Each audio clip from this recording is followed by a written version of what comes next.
All right, good evening. Welcome back to Jack Unmasked, where you and I together try to foster uh, a level of safety and honesty, and ideally some form of healing in this space. It has been a week, and I've just been, you know, uh, life's been busy. Just in the last couple of days, my son's sister got lice. So, I just had my son last week and this past weekend. So he goes back, on Sunday night. So I'm driving back. And his mom picks him up from school on Monday. But she reached out and said that his sister got lice and she shouldn't be at the house while she cleans everything and treats it. And so I had to drive back from Venice to go pick him up from school, bring him back to Venice. I kept him out of school this morning, spent the day with him, brought him back. Um, Last week was just, working up a Big Bear and doing a lot of things. Just a lot of commuting. I've been driving.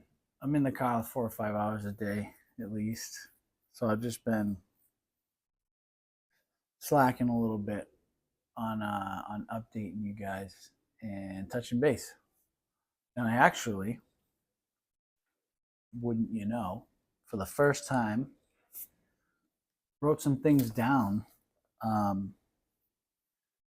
because I wasn't feeling, I just kept finding excuses. I wanted to start doing this about 2 hours ago, but then I started uh, checking NBA scores and scrolling on Instagram and just doing things that I don't need to be doing, procrastinating, um, maybe feeling sorry for myself a little bit, you know.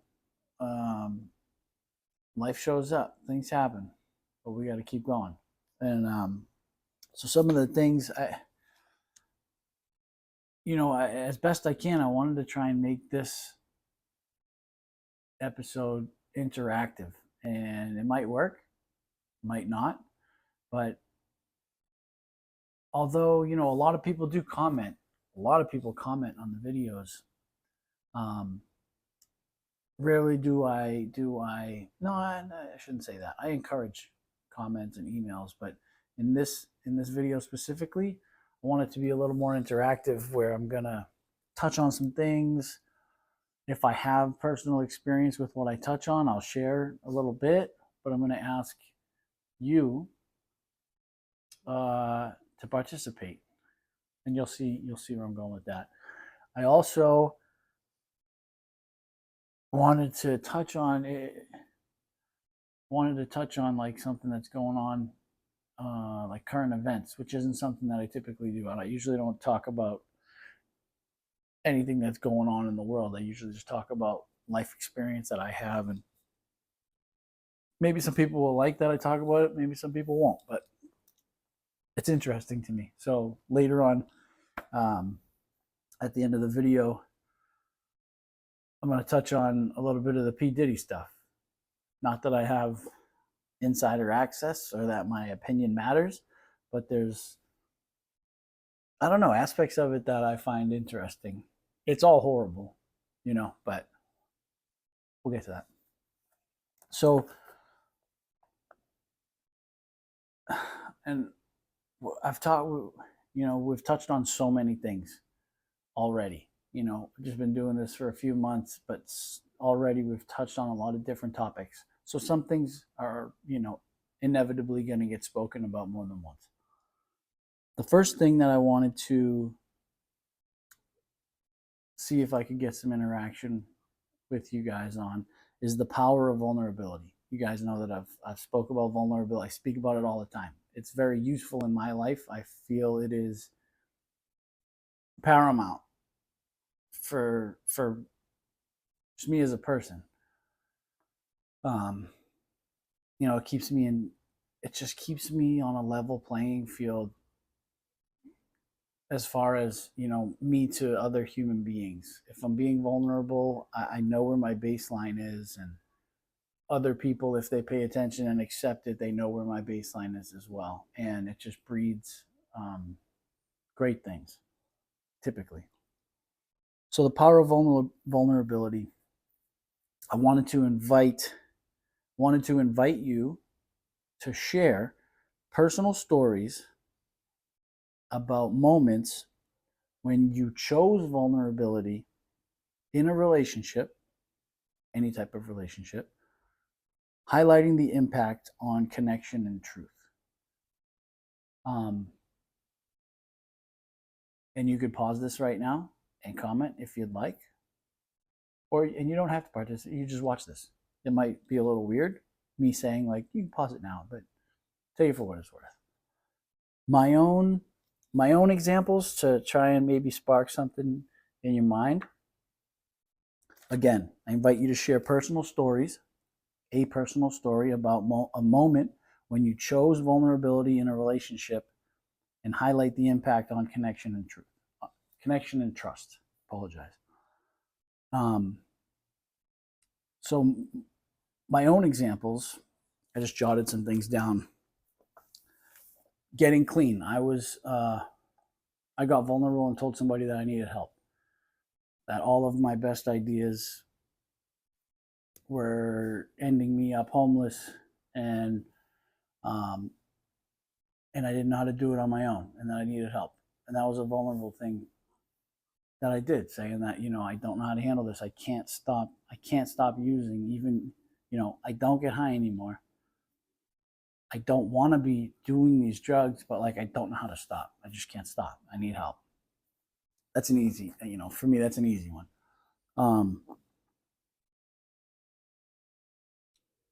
My divorce, I was going through, the level of emotional pain that I was going through.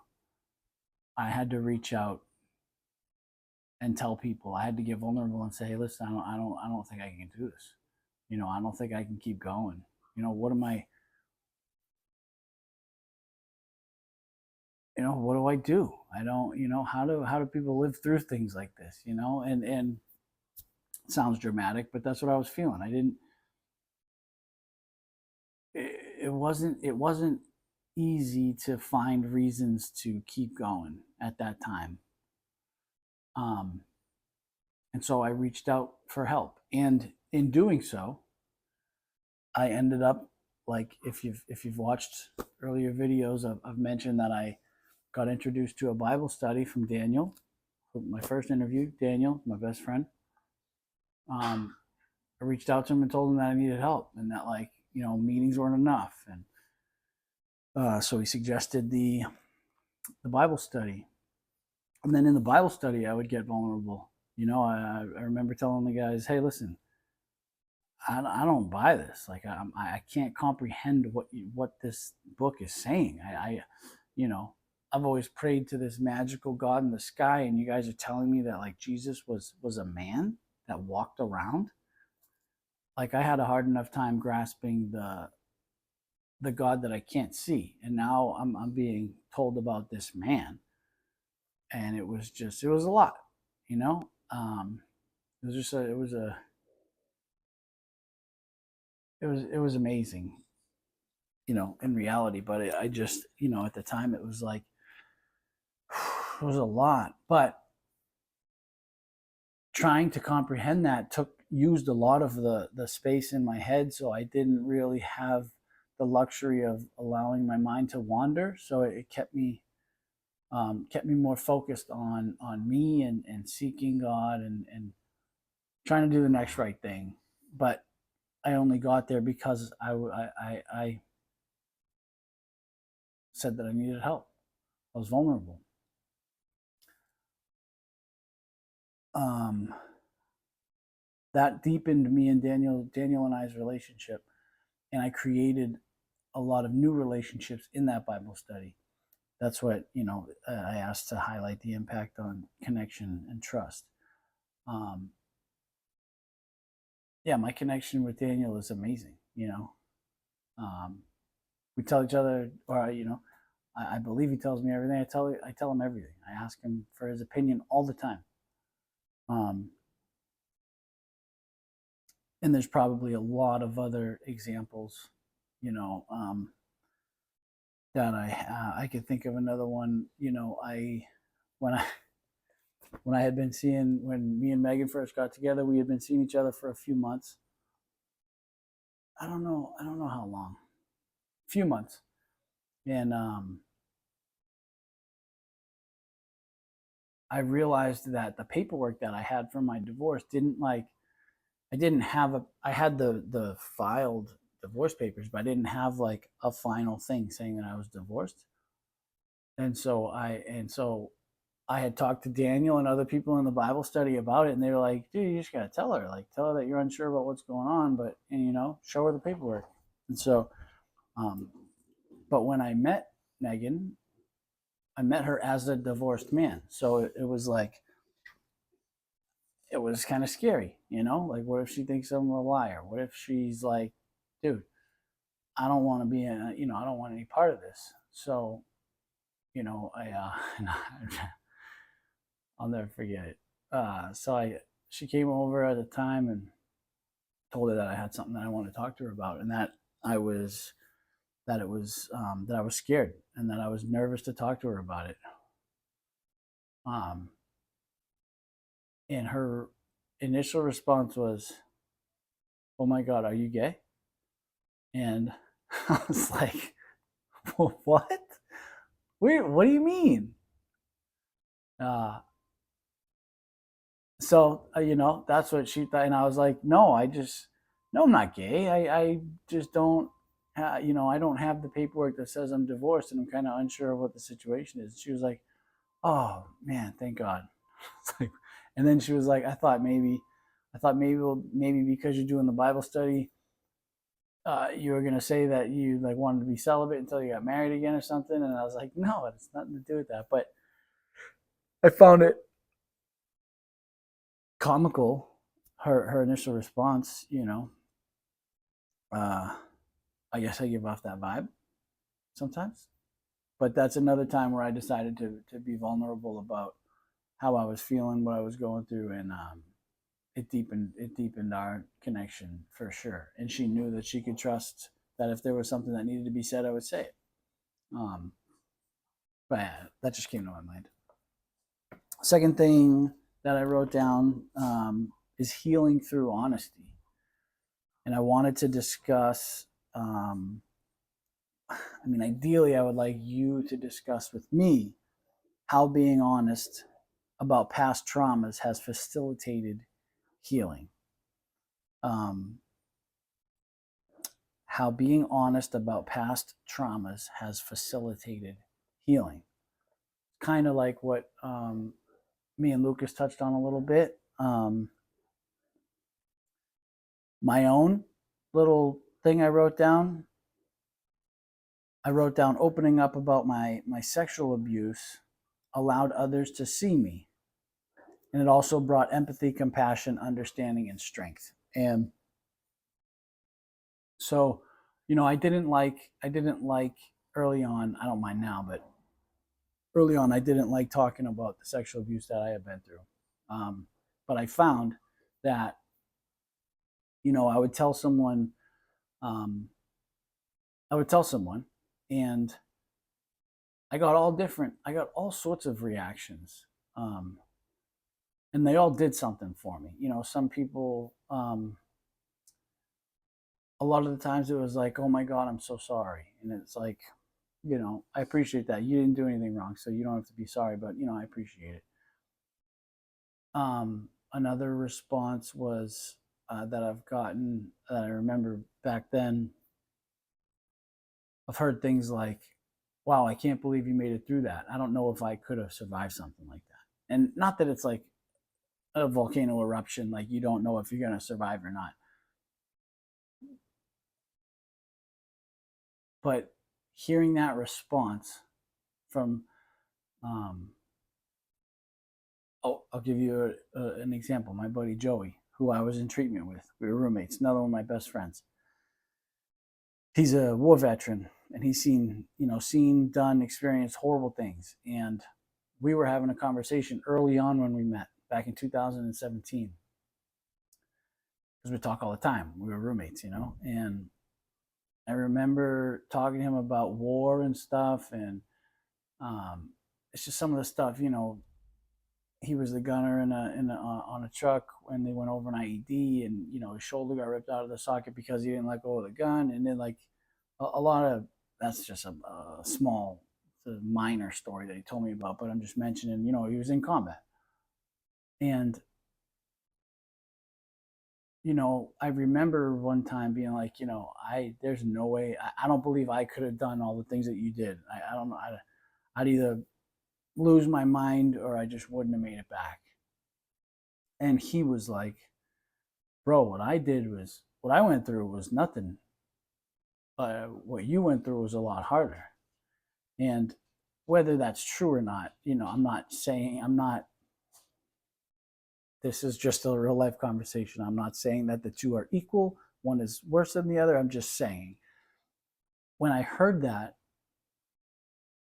it blew my mind. Like, this hero is saying that he doesn't know if he could have gotten through it. And so that, kind of made me feel a sense of strength that I didn't before. Having telling somebody and them saying, I went through something just like that. Maybe different, but something like that. And now I have a bond with someone, and like Lucas, like, lots of people. That just, that opens up an avenue for a deeper relationship with that person, because now we have another common ground. And but I wouldn't have been given these feelings and grown or healed without being honest about the trauma. And although it was uncomfortable at first, today I have zero discomfort speaking about it. I mean, I don't, sometimes when I make the videos about the grooming, trying to remember all that stuff and going and like actively going through it and trying to, put myself through it again to remember details, that doesn't leave me feeling great, but I'm not ashamed to talk about it. I'm okay being honest about it, and I heal through it. Even if something comes up from the past, I work on it and heal through it. So that's an example from my experience. A big one, the next one that I wrote down, everyday struggles. I wish there was a way. So I wrote, I want to do a roundtable conversation with individuals from various backgrounds discussing daily challenges they face and how they navigate them. So ideally, obviously this isn't happening because this is just me, but ideally I would be able to, sit at a table with a lot of, as many of you that wanted to, which, I wrote individuals from various backgrounds. That's what this is. Everyone seems like everyone here has a different background than the next person. We got people all over the world pretty much talking about everyday struggles and how we get through them, whether it's road rage or your spouse forgot to put the toilet seat down. Like, I'm just naming things. Something for me recently, like an everyday struggle, driving in traffic a lot. It turns out, so I went and had I went to the UCLA like fertility clinic to see, how Megan and I want to have a kid. So we checking things out, and it turns out that I'm not that young anymore, and I might need to like do some things to boost my chances in being able to have another kid. And that's weird to me. Not uncommon, but to me, it's like, what do you mean? It's just never something that I've had to deal with. Makes me feel, you know, all the things less than, you know, I don't know. Makes me feel a lot of things. None of them good. Um, but maybe someone at the table who is sitting, has experienced that and could shine some light on some things for me. Um, with that, I would really love to do that. I didn't write down any everyday struggles because they're just everyday struggles. Um, oh, you know what? You know what I did Friday? This past Friday, I married two people. Luis, who I interviewed, one of my earlier interviews. Luis married Megan's sister, and they asked me to officiate the wedding. And I've never done anything like that before. And it was amazing. It was an honor and a privilege to be able to do something like that. Um, I wrote out all this stuff.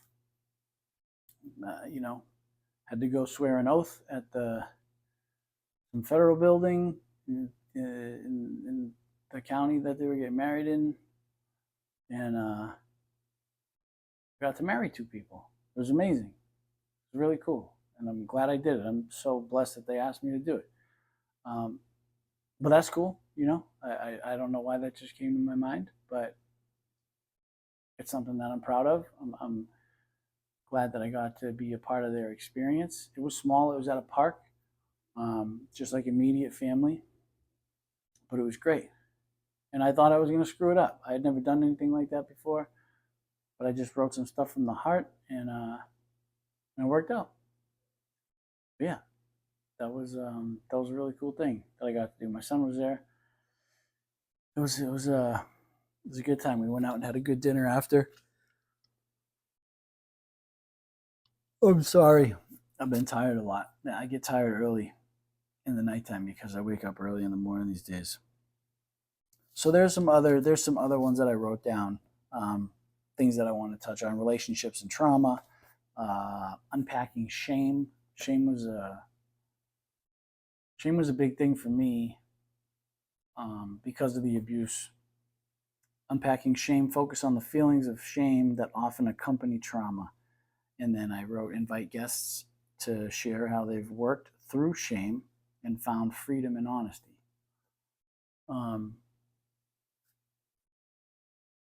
Shame for me looked like, or sounded like, in my own head, my own voice telling me, you're disgusting, you're filthy, you should stay away from other people so that you don't taint them, you're unlovable, you don't deserve a good relationship, you're not worthy. That's just a handful of things that the abuse that I went through made me believe, or I don't know about, yeah, believe, but my own voice in my own head would tell me all these things, like, you're a piece of shit.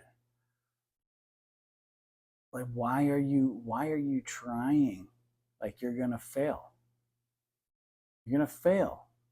When's the last time you won? When's the last time you stood up for yourself? When's the last time you looked in the mirror and loved what you saw? You know, um, shame was hard, but being honest about that stuff takes some of the power out of the words that I said in my own head, and it slowed the narrative down a little bit. Um, Became less constant. Um, but unpacking that took a long time. Wasn't a you know It was a complicated process, but worth it. And it was uncomfortable, but I was uncomfortable anyway. I was uncomfortable not working on it and just staying the same. So I'd rather be uncomfortable working towards a goal than just being uncomfortable sitting around.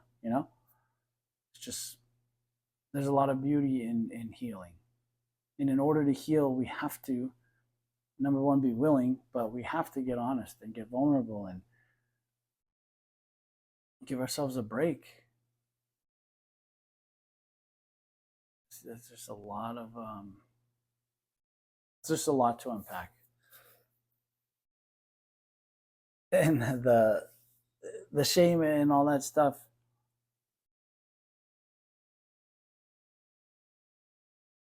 The thing that's going on right now with Diddy, I started going down rabbit holes watching all these Orlando Brown interviews, which are just wild. But I started going on rabbit holes, but whatever. Obviously, it's all terrible. But it got me thinking about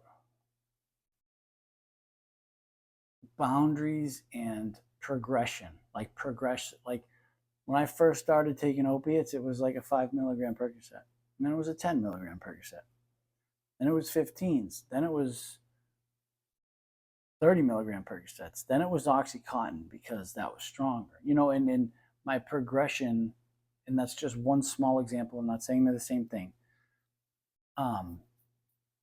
But the progression, or like going to the gym, I start, first week when I first start going to the gym, maybe I'm squatting, 135 pounds. And the next week I'm squatting 150 pounds. Week after that, 165, then 185. Like the same thing no longer gives me the same stimulation. And I can't imagine it because I'm not in the position, but like given a certain level of money and power, I can't imagine what lengths someone would need to go in order to feel satiated. And I can see that slippery slope. And I'm not saying that anything that is going on is justified. Please don't hear that, because that's not what I'm saying. I just wanted to touch on the fact that I can grasp and I can understand how things progress, good or bad. My belief in God has progressed as I meditate more and pray more and do more, read more of the Bible and stuff. Like my belief progresses.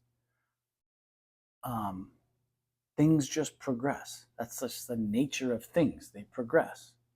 And you build up a tolerance. And so, I can't tell you how I would behave if I were in Hollywood with all this power and all this money. Listen, I'm not saying that I would do the things that are going on in there now, but I can't. I don't know. I don't know what it would be like. I don't know how out of control the ego gets when like everyone just does what you say. And if they don't do what you say, you can pay them enough money to do what you want.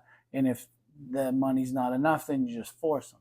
And like they won't tell because you're that powerful. I can't comprehend that. I just can't. But there's allegedly one of the videos of one of his parties. Someone bought one of the videos. Who knows how many there are, and who knows if this story is true. But allegedly, someone paid $260 million for one video. One of those home video things of the freak offs. Like, imagine who and what is on a video that makes it worth $260 million. Like, what's going on there, and who is involved in it that is so important that it's worth $260 million to make sure no one sees it. That baffles me. And again, allegedly, I don't know. I'm not a part of any of it. I just find it sad and deplorable, but also fascinating. Like, it fascinates me, the the the the, the levels that human beings go to satisfy desires and needs. It fascinates me. Um, whether it's serial killers or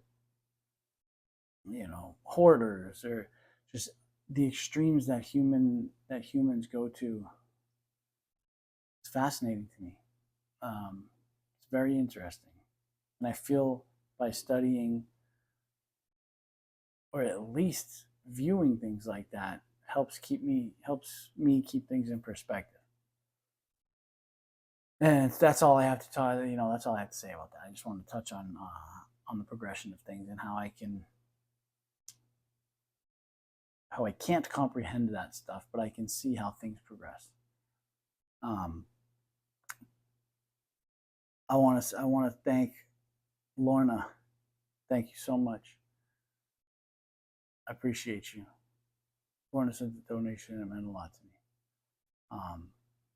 I appreciate everyone here. If you want to rewind and see the questions that I asked and leave a comment, I would love that.